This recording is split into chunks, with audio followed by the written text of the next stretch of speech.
Hello everyone. आज हम एक और क्वेश्चन देखते हैं आईसी इंजन के परफॉर्मेंस और टेस्टिंग पे बेस्ड। तो आइए क्वेश्चन पढ़ते हैं। पहले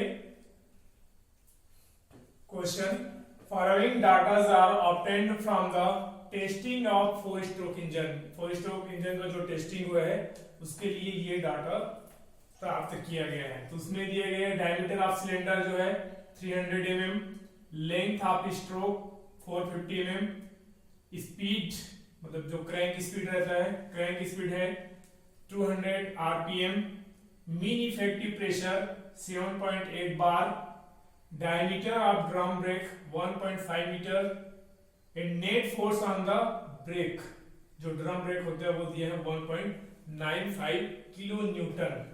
then calculate indicated power, brake power, mechanical efficiency. ये 10 नंबर का क्वेश्चन है आया हुआ वाला सीएसक्यू में, तो काफी इंपॉर्टेंट है। तो पहले सारे डाटा को हम लोग एसआई यूनिट में लिखते हैं गिवन डाटा करके सिस्टमेटिक तरीके से। तो सॉल्यूशन गिवन दैट क्या क्या दिया हुआ है देखिए।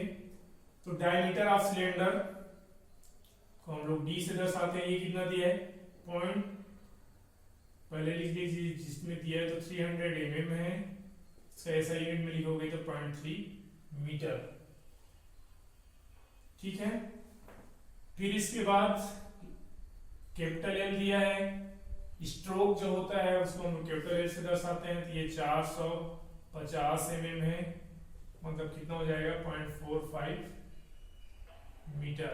मीटर के एम में, क्योंकि 1 मीटर में 1000 mm होता है तो 1000 से हम लोग डिवाइड करके ये वैल्यू प्राप्त किए हैं। ठीक है, स्पीड डायरेक्ट 200 rpm। फिर है मीन इफेक्टिव प्रेशर, मतलब स्मॉल pm, जो प्लांक का जो हम लोग करते हैं, ये दिया 7.8 बार। किलो पास्कल में चेंज करोगे तो 100 मल्टीप्लाई करना पड़ेगा, ठीक क्या हो जाएगा 100 किलो पास्कल। क्योंकि एक बार बराबर कितना होता है 1 लाख पास्कल, 10 की घात 5 पास्कल होता है। तो हमें चाहिए किलो पास्कल में, क्योंकि किलोवाट में आंसर लाएंगे।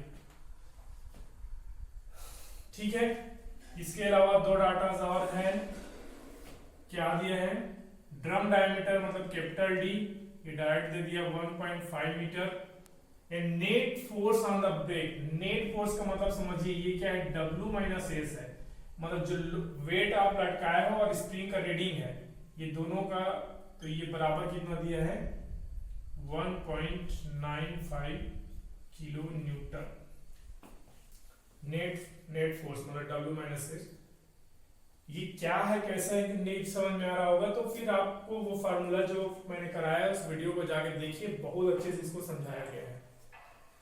ठीक है, पहला निकालते हैं, सारे फार्मूला बेस्ड क्वेश्चन है।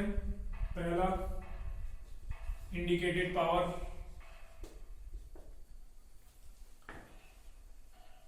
इंडिकेटेड पावर क्या होता है, तो इंडिकेटेड पावर बराबर होता है, सिंपल आप जानते हैं, P mean effective Planck by 60। सारे डाटा गिवन है। पीएम कितना है यहाँ पे 780, एल कितना है 0.45, ए मतलब cross section area for the cylinder, तो आ जाएगा आपका π/4 इंटू डी का स्क्वायर। तो डी कितना दिया है 0.3, तो 0.3 का square into N, very important. N equal to दिया है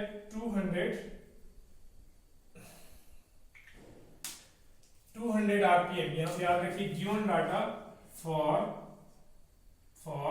4S इंजन, ये जरूर लिखिएगा, क्योंकि जब प्लांट मैंने बताया था ये वाला इंडिकेटेड पावर, तो एन का वैल्यू चेंज होता है। 2 स्ट्रोक के लिए n इक्वल टू एन ही रहता है, लेकिन 4 स्ट्रोक के लिए n/2 हो जाता है, क्योंकि 2 रिवॉल्यूशन के बाद एक पावर स्ट्रोक मिलता है। ठीक है, ये 4 स्ट्रोक है, इसलिए n का जो भी मान रहेगा उसको हम लोग आधा करके लेंगे। ठीक है, तो मैं अलग से रेड कलर में लिख देता हूं, तो जो भी n आया होगा उसकी डिवाइड बाई 2 करना पड़ेगा। क्यों, क्योंकि 4 स्ट्रोक के लिए यहाँ पे अलग से चाहो तो लिख सकते हो फॉर 4s जो n है वो कितना आएगा n/2, मतलब n डेज जो लोगे वो जो गिवन डाटा है उसके बाई 2 लोगे, मतलब जितना आरपीएम है उसका उसको आधा करना पड़ता है। ठीक है, तो ये इतना हो गया। इसके बाद ये हो गया divided by 60।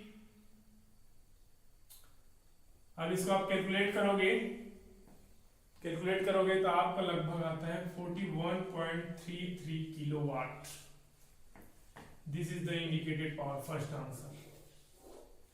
Second, brake power. तो ब्रेक पावर का भी आपको फार्मूला याद होना चाहिए। ब्रेक पावर का फार्मूला आता है W minus S into pi dn/60। अगर आरपीएस में, चूंकि आरपीएम में दिया है तो 60 डिवाइड किए, हम लोग जब डिराइव कर रहे थे तो वहां आरपीएस ले लिए थे, इसलिए पाई dn बस लिखे थे। तो 60 डिवाइड कब करना है कब नहीं, ध्यान रखिए। ये अगर आरपीएस में दिया है, रोटेशन पर सेकंड दिया है तो नहीं करना है, रोटेशन पर मिनट दिया तो ये करना है। ये कितना हो गया, W माइनस एस भी दे रखा है डायरेक्ट, ये हो गया 1.9×10⁻³ किलोमीटर में दिया है,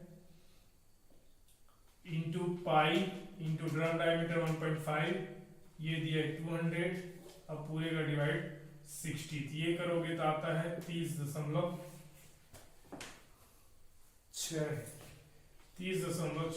किलोवाट। लास्ट है, सबसे आसान है। मैग्नेटिक एफिशिएंसी क्या होता है, ब्रेक पावर इंडिकेटेड पावर से छोटा होता है। फ्रिक्शन लॉस में जो फ्रिक्शन लॉस होने के बाद जो मिलता है वही ब्रेक पावर है। तो 30.6/41.33, ये कितना आता है 0.74 और 74%। याद रखिए मैकेनिकल एफिशिएंसी आपको 70-75-80% तक के आसपास आएगा। ये सब इंडिकेटर है कि आप सही सॉल्व कर रहे हैं कि नहीं कर रहे हैं। ठीक है, तो बहुत इंपॉर्टेंट क्वेश्चन, बहुत आसान सा क्वेश्चन, सारे चीज को अगर समझोगे तो कुछ है नहीं, बहुत सिंपल सा था। तो ये जरूर करिए, इससे रिलेटेड और भी क्वेश्चन करिएगा। ठीक है, थैंक यू।